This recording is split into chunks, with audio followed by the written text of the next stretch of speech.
চাই, যেখানে সম্প্রীতির বাংলা, যেখানে সকল ধর্মের সমান অধিকার, সেই সংবিধানে আঘাত করে সে যখন অশান্তি সৃষ্টি করতে চাইছে, শুধু অসীম সরকার না, হুঁশিয়ারি দিয়ে রাখি, যদি আগামী দিনে কেউ এই শান্ত বাংলাকে অশান্ত করতে চায়, আমরা রুখে দাঁড়াবো।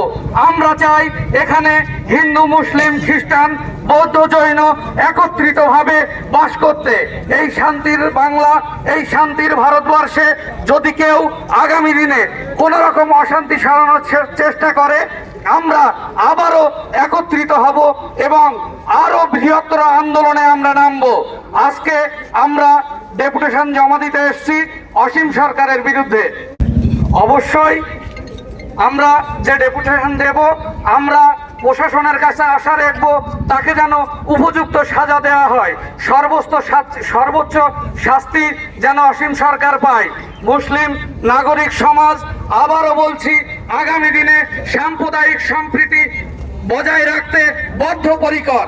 আমরা প্রত্যেকে যে কোনো রকম অশান্তি হলে প্রশাসনকে বলবো, যদি কেউ কোনো অপ্রীতিকর ঘটনা ঘটায়, আজকে যেমন অসীম সরকার সাজা পাক, আগামী দিনে কেউ যদি এই রকম সাহস দেখায়, বাংলায় কোনো অশান্তি ছড়ানোর চেষ্টা করে, তাহলে যেন তাকেও প্রশাসন যোগ্য জবাব দেয়, যোগ্য শাস্তি দেয়।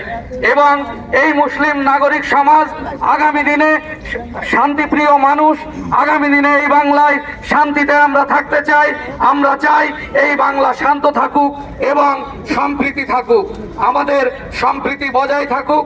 আমরা একে অপরের বন্ধু, আমরা একই বৃন্তে দুটো কুসুম, হিন্দু মুসলমান, মুসলিম তার নয়নমণি, হিন্দু তাহার প্রাণ। আমরা এখানে মিলেমিশে থাকতে চাই।